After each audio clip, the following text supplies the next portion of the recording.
recording this, are you? Indeed I am. Welcome everybody to the June 4th edition of the Toastmasters District 57 Power Hour. Woo, woohoo, woo. Thank you all for joining us today. We're looking forward to a great session because we don't have just one session for you. We have two modules. Look at this, Dennis. What do we have for them? We have some great stuff. And we have finding new members for your club and meeting roles and responsibilities. Both are from the Successful Club series by Toastmasters International. That's two presentations.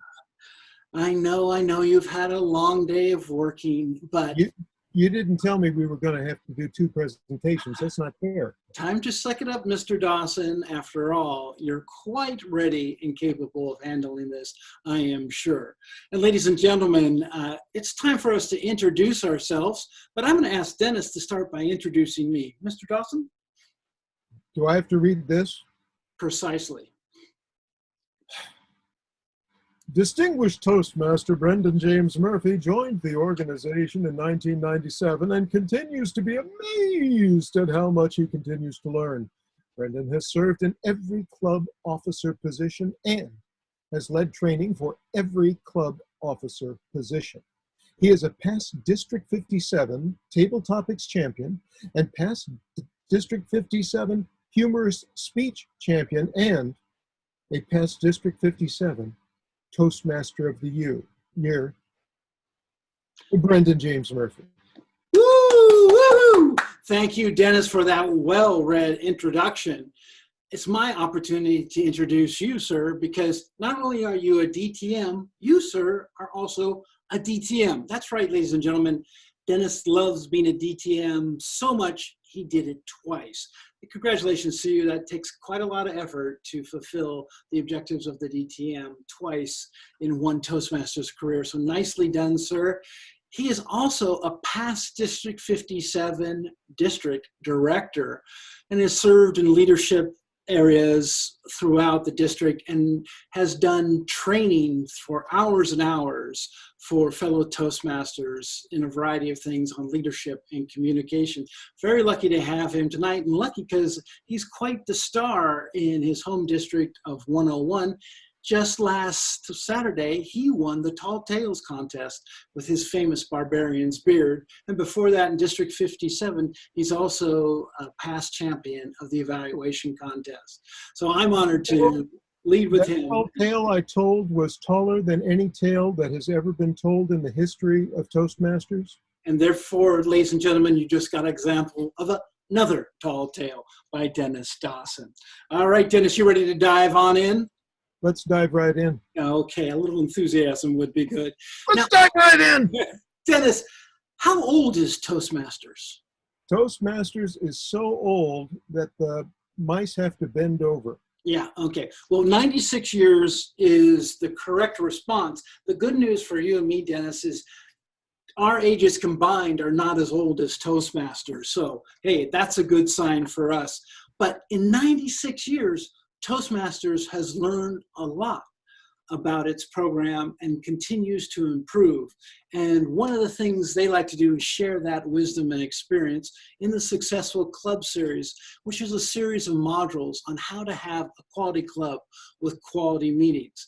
We're excited about presenting these things in the Power Hour because every club should be a great opportunity because Toastmasters give so much to the individual member and the club members themselves, and it helps make them better, and in the sense makes the world better. So this is serious business. Dennis and I like to have a little fun, but this is serious, and what we're trying to do is get those quality clubs out for everybody. So we're going to proceed now. Yes, sir. It's serious fun. Serious fun. Excuse me, sir. Thank you. And what happens when you have a club with no members? You don't have a club. And every club needs new members. And Dennis, why do clubs need new members? Because old members die. Look at me. I've got one foot in the grave right here. But there are other things that make people leave. Sometimes they get a promotion. Sometimes their job hours change. Sometimes their child's soccer practice just happens to coincide with your Toastmaster meeting. So we anticipate we're going to have a loss of about 40% of our members, or 8 members per year.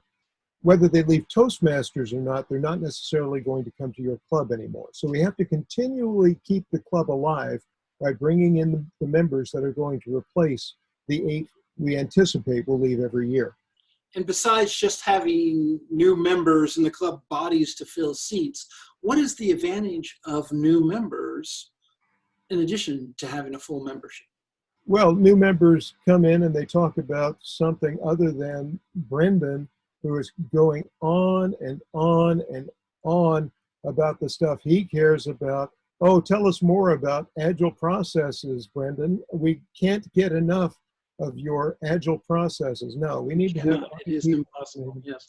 And discuss things like their children, their families, their place of birth, all kinds of stuff. You get these different perspectives. You bring in young people who can give fresh ideas. You bring in old people who've got good stories. Different members keep the club interesting. That is absolutely true in my experience. And this from Ralph Smedley, who founded Toastmasters. Let us share the benefits we have gained for ourselves with others. We learn a lot in Toastmasters, communication and leadership. It impacts every aspect of our life. It's not just some fun little thing we do on a Thursday evening or a Monday afternoon. This is something that permeates our life and to good effect. So we do want to share it with others. So in addition to helping the club with new members, you want to bring in other people to get the benefits of Toastmasters. Now, Dennis, you like to share? Yeah. Let's be real clear that the goal is never to talk to 10 people in the back room of the Denny's. Yeah. Everything we do in Toastmasters is intended to be taken outside of Toastmasters and used in the real world, used on your job, used at your church, used at your child's school. You take these skills and put them to real use in the world to do some good. Absolutely. Absolutely. So you want your club to benefit, but we know when you bring people in, it's not just for your club's benefit, it's for their benefit as well. All right. So recruiting new members. First, talk. Yes, as a Toastmaster, we're asking you to talk to friends, relatives, and coworkers. And you might have to talk again and again and again, but keep on talking up Toastmasters. Don't wag your finger, but give them a chance to know that you're benefiting. They will see the growth in you, and you need to just connect the dots that Toastmasters is one of the main reasons you're a better communicator, a better connector, a better leader. Now, I have no friends, but I have a lot of cow orkers. So I always invite every cow orker I know to join Toastmasters. That is fantastic. The personal invite is extremely powerful. And what should you wear in addition to your clothes, Dennis, every day? Your Toastmasters pins. Yeah, he's going to go try and find it right now. But it's a little something that helps people recognize something different about you, and it's a conversation starter. You don't walk up to somebody and say, here's my pen. No. They ask you about it, and it starts a conversation.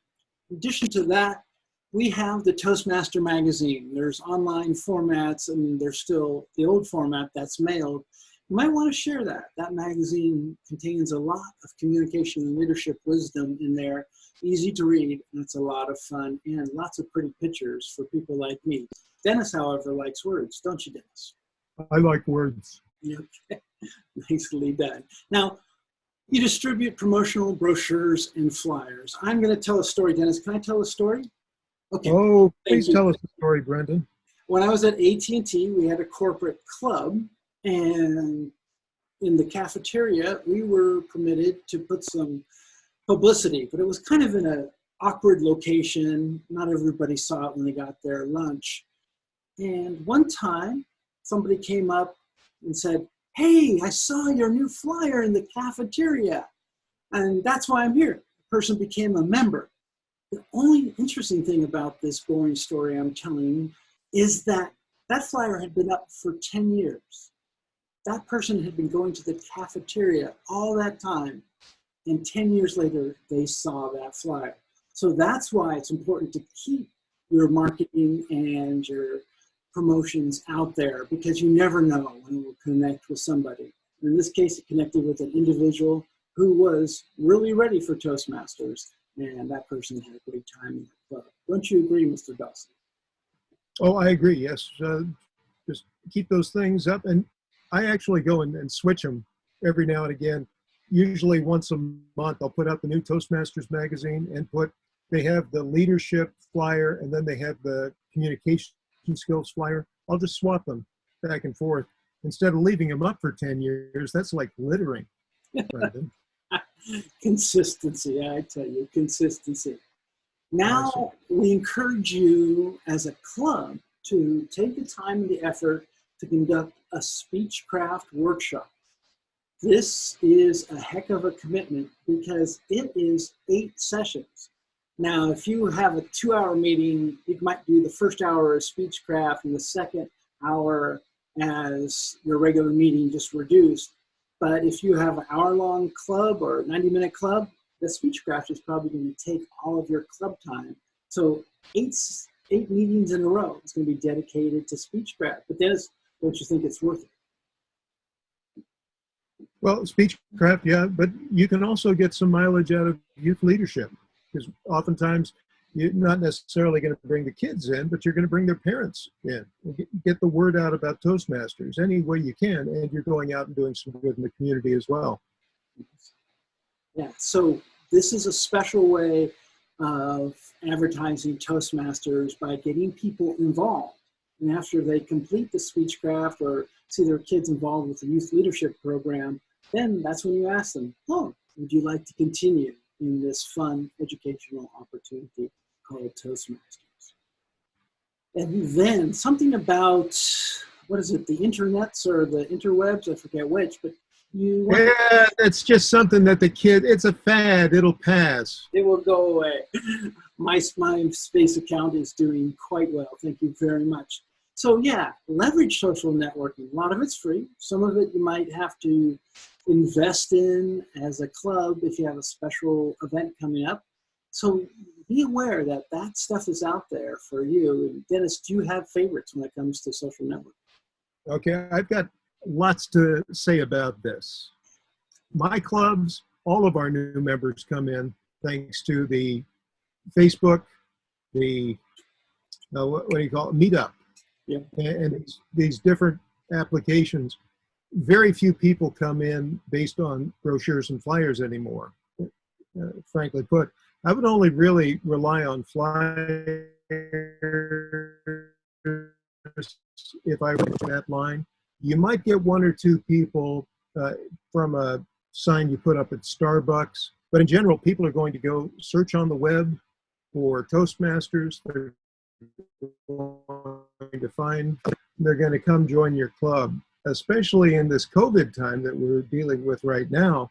All of our new members are going to be members.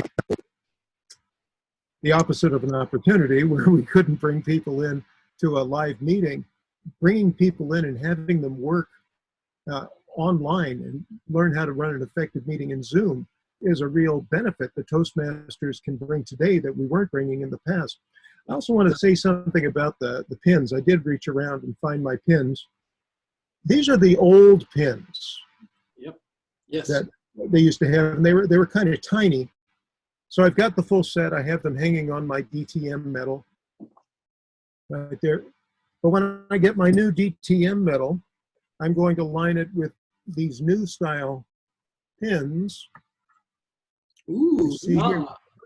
Yeah, these are much, much bigger, and they stand out. And the whole reason that they made them bigger like this is so that you could wear it, and people standing in line next to you at Walmart turn around and say, hey, how come you got a big pin?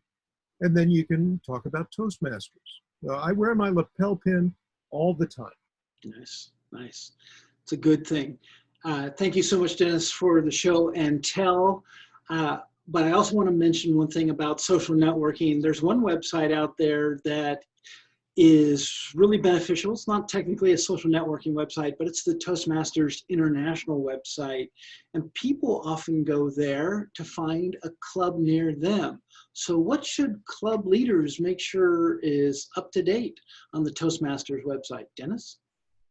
Every time you change your club officers, be sure that your vice president of membership is the contact person on your Toastmasters International webpage.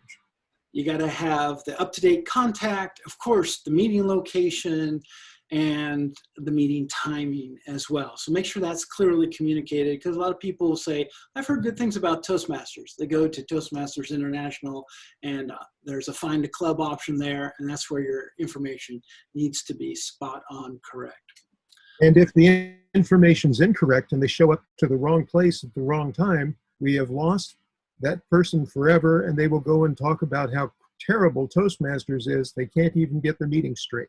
Yeah, no, that's absolutely the case. So part of what we're doing here in the Power Hour is also defending the brand. We ask you to fulfill the mission of the club so everybody gets a good experience of Toastmasters. Even if they don't stay in your club, they'll go to another club, and that benefits the whole organization. Once you get a guest to actually walk through that door, and that's often a brave thing for anybody to do, once they walk through the door, we ask you to make sure that that guest is greeted right as they arrive. Make them feel welcome. Right, Dennis? Yes, absolutely, every time. And we'll talk more about the official greeter later. Cool. And then we ask for somebody in your club to sit with the guests during the meeting. Once again, Toastmasters has its own protocols, processes, procedures, and do things slightly differently that that person might not understand. And a member who sits with the guests and say, oh, this is what we're doing right now. Okay, we applaud a lot. Just be aware of that. So have somebody sit with the guest. And it doesn't have to be an officer, any member of the club, but it's practice of hospitality to make sure that they feel welcome, they don't get lost. Not only does it make them feel welcome, you're actually starting to make them feel like an insider. Hey, you know why we shake hands all the time? That's how we transfer control of the stage from one member to the next. They go, oh, now they know that little secret. They're an insider at Toastmasters. Nice. And then we ask that you speak with the guests after the meeting. This is not during the meeting. The meeting ends, and we ask a member to go up and say, what 3 questions should that person be asked, Dennis? How come you're wearing that on your, oh, no, that's, sorry. No, the first question you ask is, did you enjoy the meeting? The second question you ask, do you have any questions about Toastmasters? The third question you ask, would you like to join our club today? Now, why do you have to ask them to join the club, Brendan? Because you're not closing the sale unless you do the ask. If they're not invited to join, they won't. It's just that simple. So make sure you ask those 3 questions and speak with them.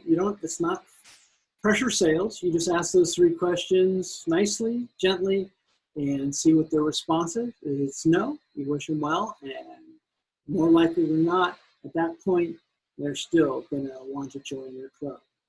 Now, have you ever heard somebody say, I would have joined last week if somebody had just told me how? Yes, yeah. It's like, I didn't know how to fill out the form.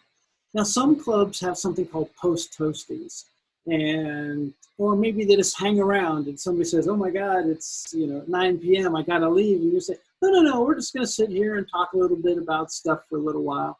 Make sure somebody's invited to do that as well. Because the one thing you don't want to have happen is somebody feel like, ooh, this club is a special clique and I'm not going to be part of it. No, you want to make sure everybody feels welcome. Toastmasters is not a friendship club, but it's an educational group that wants to be positive and friendly. So that's the difference. Like a clique is just a group of friends who know each other and stick together. But a friendly group welcomes others in and also has a mission, a purpose, and that is to become better communicators and leaders. Dennis? Yeah, absolutely. I have to remind my clubs every now and again by pulling out the club mission statement that we are an educational organization that provides a warm and friendly environment. We're not a warm and friendly environment that happens to have some educational goals. Yeah, absolutely. And if somebody comes as a guest and they're saying, oh, I'm not sure, I don't want to commit right now, well, okay, come back again next week. Or, you know, if you're going on a trip, come back after the trip. You're welcome to visit again and again. And if they get a consistent picture of your club quality, they'll want to join. I like this phrase from this module, keep it personal. Always keep the club's membership's efforts personal, helpful, and friendly. And when you reach out to somebody and somebody's taking a chance on speaking publicly, which is, you know, justifiably a big fear out there, just be aware of it, and you want them to be encouraged. So build a connection, a personal connection. In my work, as well as in Toastmasters, I see it again and again. Relationships first, and then results follow. Well, what do you do, Brendan, if you're like me, kind of a curmudgeon and not very friendly? How do you get past that? In your case, you tell humorous jokes and get them laughing, and they love that. Or you impress them with your speaking skills or all your badges and trophies and awards, and that becomes a conversation starter, and you respond to them when they ask you a question. And also, in addition to that, you make sure there's somebody around you who knows how to smile. I think that's very helpful. It's important to appear sincere, and if you can fake sincerity, you've got it made. Absolutely. And is this Homer Simpson, Dennis? Is that who that is? No, I believe it's Homer of Homer and Jethro. Okay, well, fantastic. Well, somebody wrote the Iliad a long time ago. I never read it because just too long. But a guest never forgets the host who had treated him kindly. Ancient wisdom come back to your club on how to get members to join your club, to come and visit you. And being a good host is such a key. You are the consummate host, Mr. Murphy, and never forget you. Thank you so much, Mr. Dawson. So that's that first module. Now we're going to go right on to a module that connects with what we just talked about. It's called Meeting Roles and Responsibilities. This is important because this is our special Toastmaster way. And the first meeting role of the assigned meeting role is the Toastmaster. Now, the Toastmaster acts as the master of ceremonies for the meeting. Their job is to get the meeting to run smoothly and end on time. Dennis, does the Toastmaster do anything else? Well, the Toastmaster introduces the speakers. In some clubs, they'll introduce the general evaluator who will take over the evaluations and reports, but very often a Toastmaster will run the entire meeting. The important thing about being a good Toastmaster, though, is that you are not the center of attention. It's not up to entertain everyone and to tell witty jokes, have wonderful repartee and brilliant segues between everything. All of that is nice. But the most important thing is to be the host who makes everyone else in the meeting look good. If people walk out of your Toastmasters meeting and say, wow, that was the best Toastmaster I ever saw, you have failed. If they say, what a great meeting, it ran so smoothly, there were some great speeches and terrific evaluations, then you've done your Toastmasters job. And I would encourage everybody to go after this role now, and especially in the time of Zoom, video conferencing, because being a Toastmaster / facilitator on Zoom is not easy. I do it day in and day out at my job, and Toastmasters has helped me by allowing me to be the Toastmaster again and again and practice those facilitation and leadership skills. Great learning opportunity for you, and of course, key to a successful club meeting. And a good way to bring in new members by showing them how to run great meetings. Yeah, absolutely. Fantastic. Now, the second role is connected to one of the three main educational ways of speaking that we have in Toastmasters. We have impromptu speaking, and we have a table topics master to give table topics to certain people. Dennis, who does the topics master pick on? I'm sorry, who does the topics master step on? Yes, yes. Anyone who gets in their way. But the most important thing about being a topics master is to be sure that you ask short questions that maximize the number of speakers you can have. Rather than asking long, drawn-out questions and going into a lot of detail, you want to ask short prompts that prompt long answers. Cool. And is it proper for a topics master to ask for volunteers? It is absolutely, there are different ways of being a topics master. You can either ask for volunteers and then spring the question on them. That's one way to do it. Another way is to ask the question and then see if people volunteer. I often do it that way, and then I look for somebody who has a spark in their eye or starts nodding, and that's the person that I choose as my victim. Ideally, you're going to choose people who don't have other speaking roles in the meeting. That's absolutely right. And I think one of the things you want to make sure as a topics master is to select people who are members who do not have another chance to speak. Because when you join Toastmasters, you don't join just to sit and watch. You join to participate. If you have a newer member, you want to get them speaking in table topics very quickly as well. So you need to be aware of that. You need to formulate those questions so that they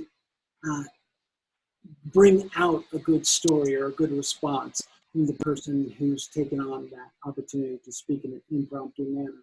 But also, guests can be invited to speak, but you don't force them. But I would just emphasize this. The priority is members when you're the topics master. If you have extra time for guests, that's fine. But make sure every paying member gets a chance to speak in a meeting. And that's one of the things you really have to look at. Now, as long as you touched on it, I always like to emphasize the first meeting of a new member, they do a table topic. The second meeting, they do a functionary role like the timer or a counter, something easy. What do they do the third meeting, Brendan? They do their icebreaker. Yeah. Icebreaker speech. Yep. That's how you get them up on the pony and get them riding.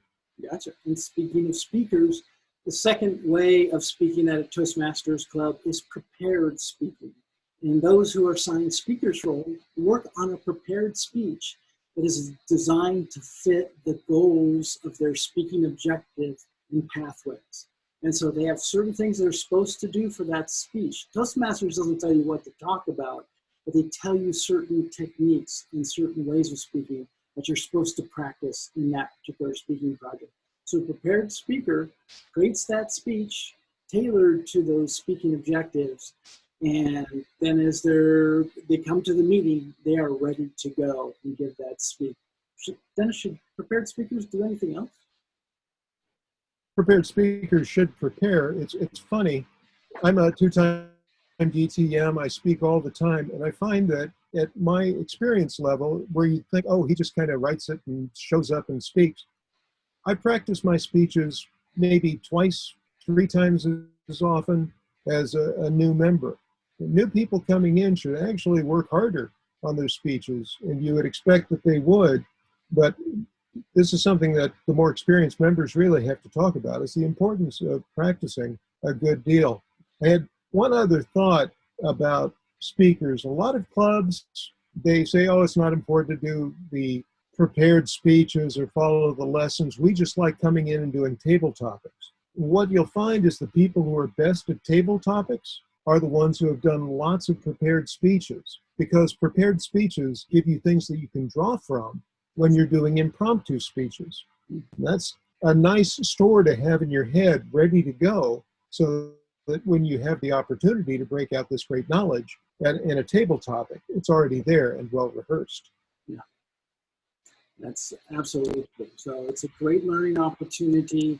The formula I heard is for every minute of speech time, it requires at least an hour of prep time. So a 5 to 7 minute speech, that's at least 5 hours of writing out the speech, practicing it, editing it, practicing it, editing it again, and then memorizing it enough so that you can speak very smoothly and very clearly when you're a prepared speaker. All right, the general evaluator. Now, in Toastmasters, we thrive on feedback. Every meeting should have a feedback session, and that session is led by the general evaluator who calls on the functionary roles like timer or auth counter, as well as the specific speech evaluators. And person at the end of their session as general evaluator, we ask them to give an evaluation of the meeting, not the speakers, but the meeting as a whole. And they can evaluate anything. Why is that important, Dennis? The only way that you can improve is to have someone pay attention to what went well and encourage that behavior, and find one or two things that could be even better, just the same as when you're evaluating somebody's speech. Maybe you've got a major evaluator who's not doing what he should do, or a captain evaluator who is, again, one of the lower ranking evaluators, but still someone who needs to be put in line. That's why we have a general evaluator to be the one person who is the authority for that meeting. Just ignore what Dennis just said. The general evaluator evaluates the meeting in a general fashion. And the reason why that's so important is because the meeting is your product. You sell new members and guests on your product, which is a well-run meeting, and the general evaluator helps you grow in that sense. So I believe that was all implied in what I just said. And yes, I've known that since I was a private evaluator. There we go. Thank you, sir. Well, speaking of private evaluators, every prepared speaker is assigned a specific speech evaluator. And that person listens to the speech, talks with the speaker before the speech, makes sure that they're ready to go, and says, okay, how should I evaluate you based on the speech objectives? And that speech evaluator will have a little checklist, a guide for evaluating the speaker, and follow that. And once you do your notes, you take them down, then it's almost like an impromptu speech. You've written some information, but now you have to speak in a fairly impromptu manner. And how should they speak? Since you're a champion evaluator, Dennis, what is the best formulation for giving a speech evaluation? Best formulation, of course, is I saw, I heard, I felt.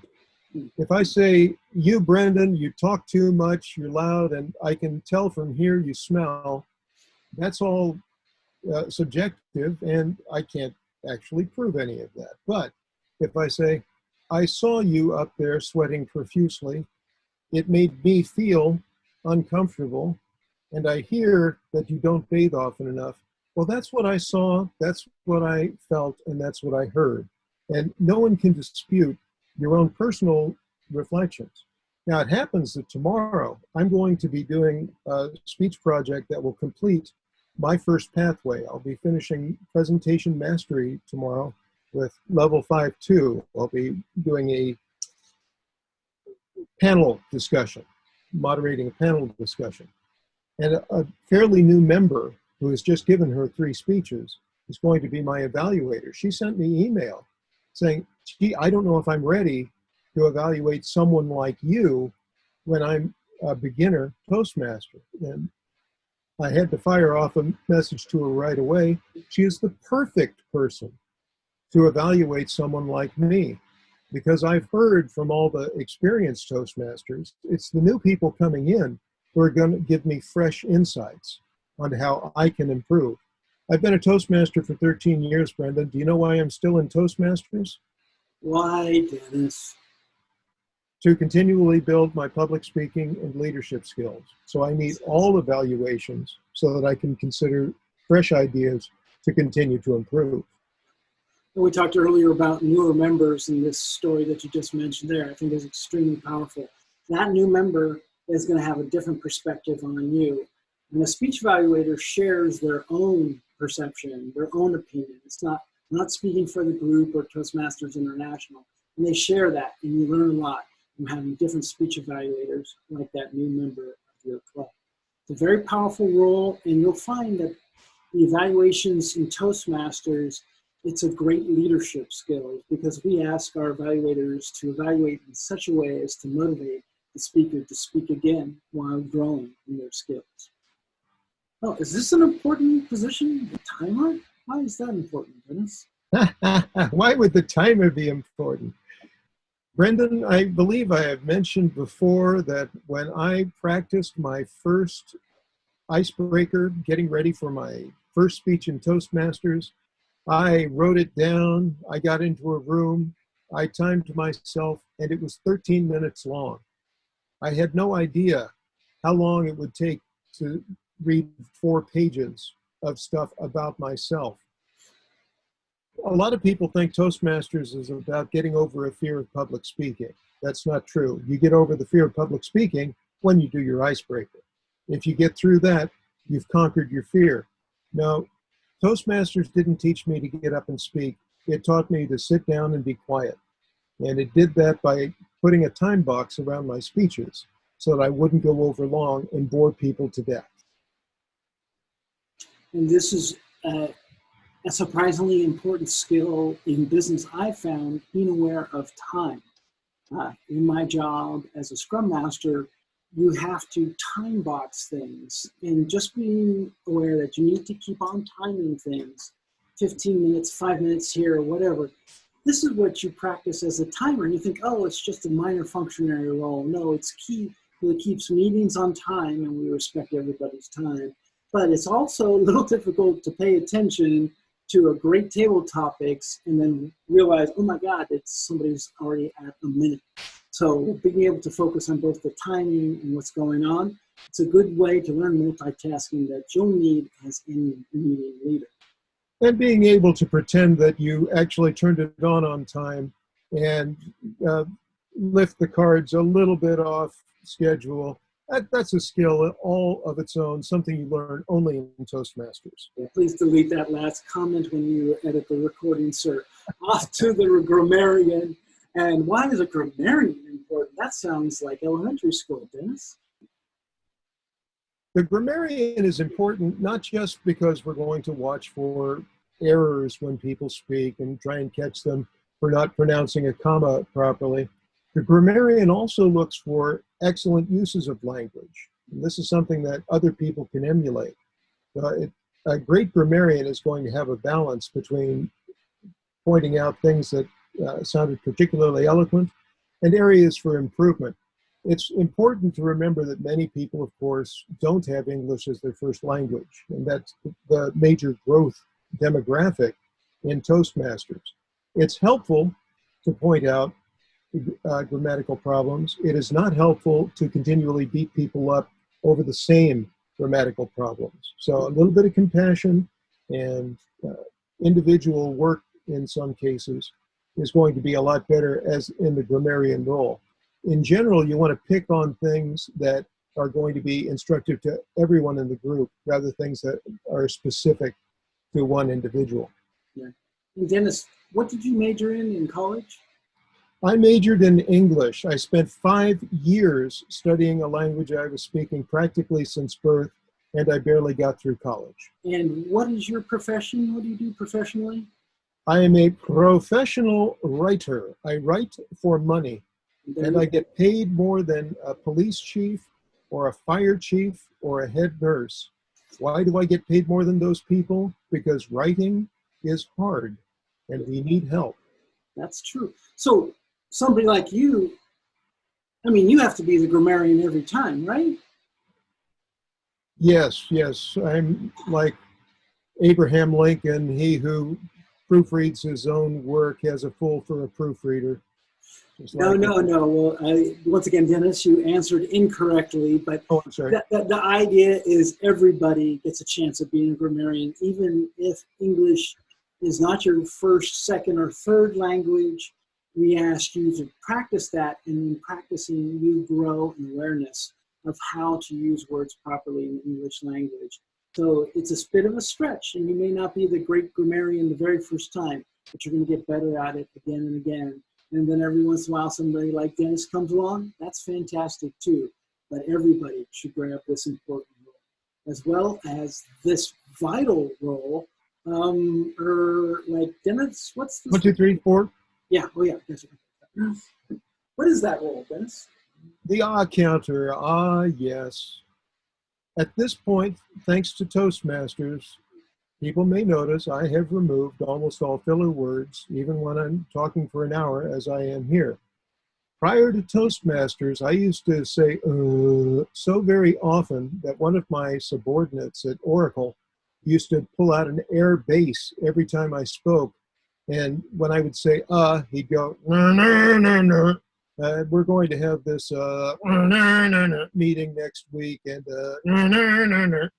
So that should have cured me. It didn't. It took Toastmasters to actually get me past my filler words. It's very important. And that what that person does is simply count the odds. And it's amazing what that simple recognition of those filler words, ahs, ums, ers, incorrect usage of conjunctions, those types of things that are used as opposed to the pause. When Toastmasters, we want you to be comfortable with silence. Seems ironic, but comfortable because you'll say something, complete a sentence, and then start the next sentence. And that pause gives the listeners a chance to catch up or think or digest what you just said. But if you fill that space between those thoughts or ideas with they're going to catch on to that, and it's going to distract the brain as it's listening. So you want to use a pause very well and substitute those moments of silence for those space fillers. And when somebody counts and says, in this meeting today, you had 40 ahs and ums, that's your opportunity to be aware of it and grow. I remember one lady gave an icebreaker in one of my clubs. She had over 50 ahs and ums. It was reported and people went, ah! The next speech she gave, the following month, she had one ah because she was aware. And that was a gift from the ah counter that day. We also have additional roles available within the meeting. The presenter of an invocation. The invocation is usually a nice quote that inspires. It's meant to be serious and thoughtful and thought-invoking. And Dennis, have you ever been an invocator? Yes, one of my clubs, we have a choice between leading the Pledge of Allegiance or giving another sort of invocation. We actually have 4 or 5 scripts available for people who want to do a generic invocation, or you're welcome to create something and bring it in on your own. We also, at the end of the meeting, have a thought of the day. So it's kind of interesting. In an hour-and-a-half meeting, we have great participation at San Jose Toastmasters, and as a result, we have the ability to have these additional roles.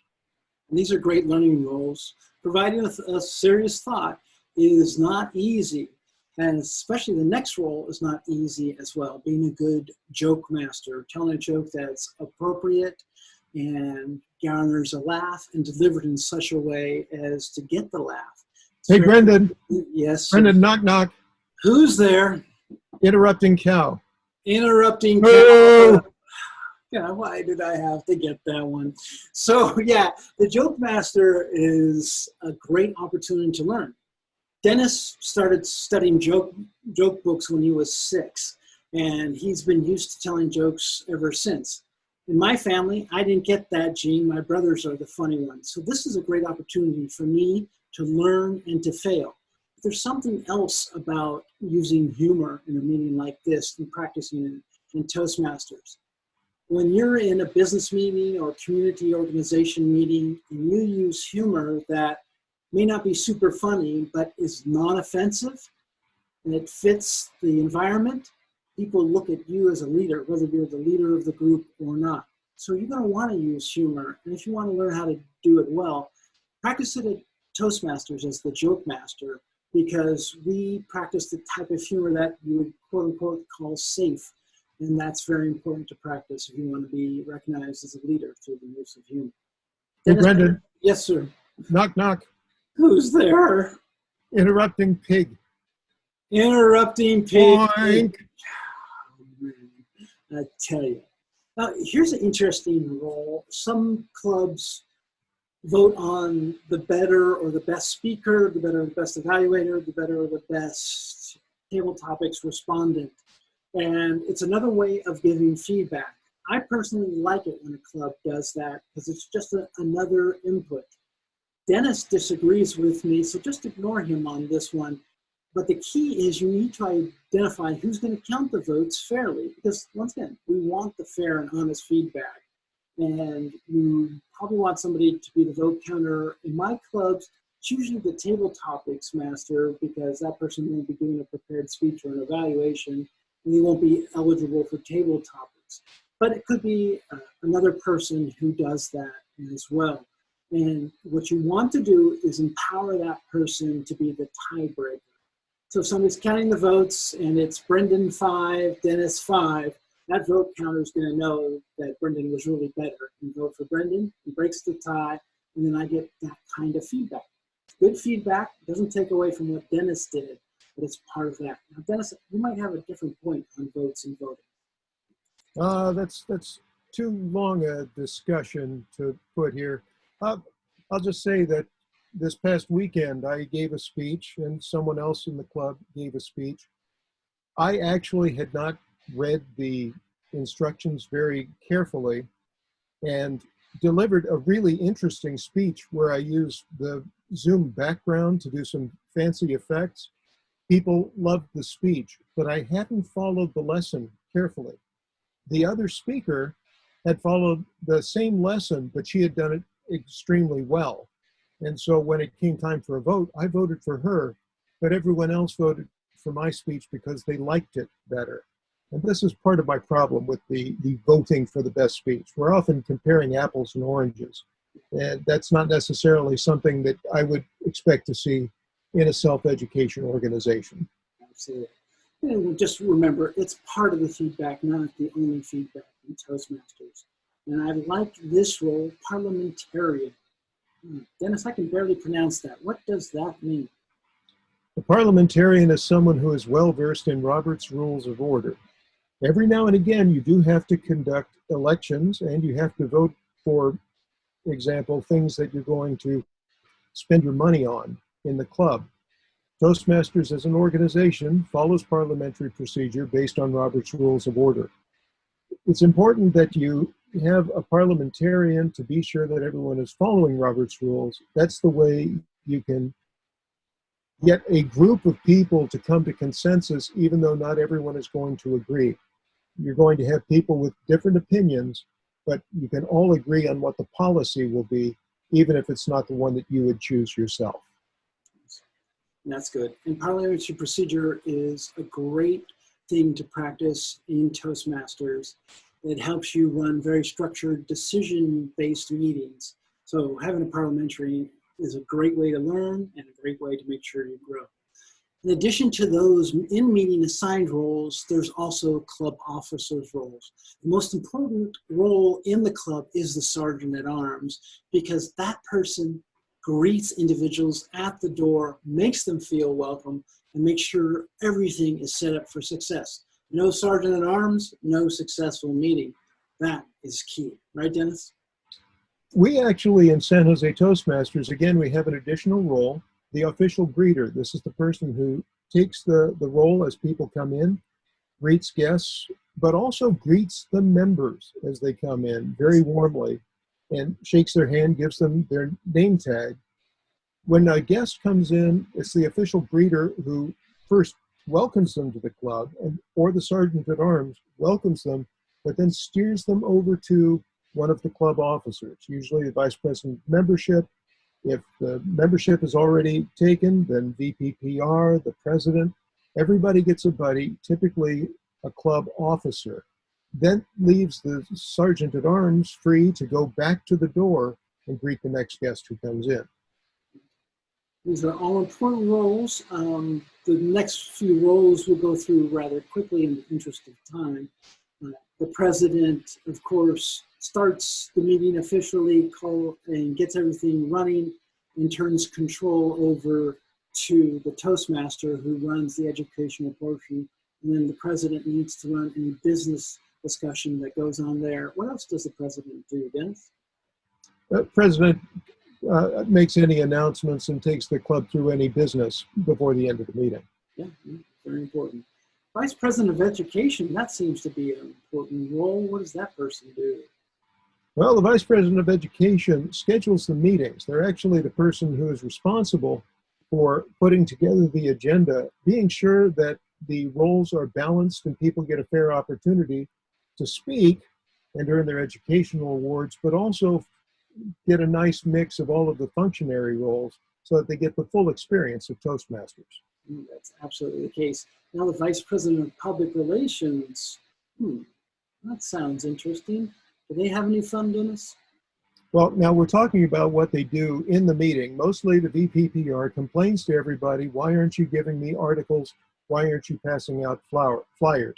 This is what the Vice President of Public Relations is all about. Absolutely. Yeah, go ahead. Yeah, I was just going to say, the numbers that VPPR needs to focus on is the average number of new guests per meeting. And you want to get that up towards one new guest per meeting. And of those new guests, you're probably going to get 25 to 50% to join, and that makes it a healthy club. Vice President of Membership, what do they do?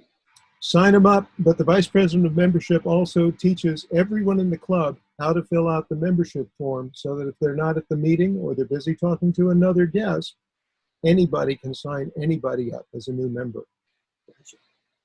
And Dennis, you actually know shorthand, so you might know about this role of secretary. I am the secretary of San Jose Toastmasters. I keep minutes for every meeting and send it out. It's almost like a newsletter about every meeting. It doesn't really take me that long. It's sort of a boilerplate approach that I take. But everyone who misses a meeting at least knows what happened at the previous meeting, and it keeps a connection with the people in the club. Smart use of your talents. And then treasurer. What do they have to do? During a meeting, a treasurer says, dues are due, and then they say, you got to pay your dues. Then they say, hey, guys, can I get your dues? Then they say, I want your dues, you got to have them. And then they say, you can't come into our club meeting this week, you didn't pay your dues. Yes, nicely stated, sir. So we wanted to open up this time for question and answers. And since we don't have anybody listening at this time, Dennis and I will gladly take question and answers offline. And please reach out to us through the District 57 website, and we'll do our best to get back to you when we can. And finally, just want to get this concluding statement from Henry Ford. Coming together is a beginning. Keeping together is progress, and working together is success. It's all about making your club vital and strong, a place where you not only have fun and enjoyment, but you learn. We don't come here just for fun and enjoyment. We come to learn together. You're going to need new members to make that happen, and you're going to need the club rules fulfilled and executed upon to make it a successful club. Your turn, Dennis. Yeah, I'm just coming apart at the seams most of the time, so I'll rely on Henry Ford to put me back together. Nicely done. Thank you for listening to this podcast, and we wish you great success in Toastmasters. This is your Power Hour for June 4th coming to conclusion. Have a good summer. Thank you, sir.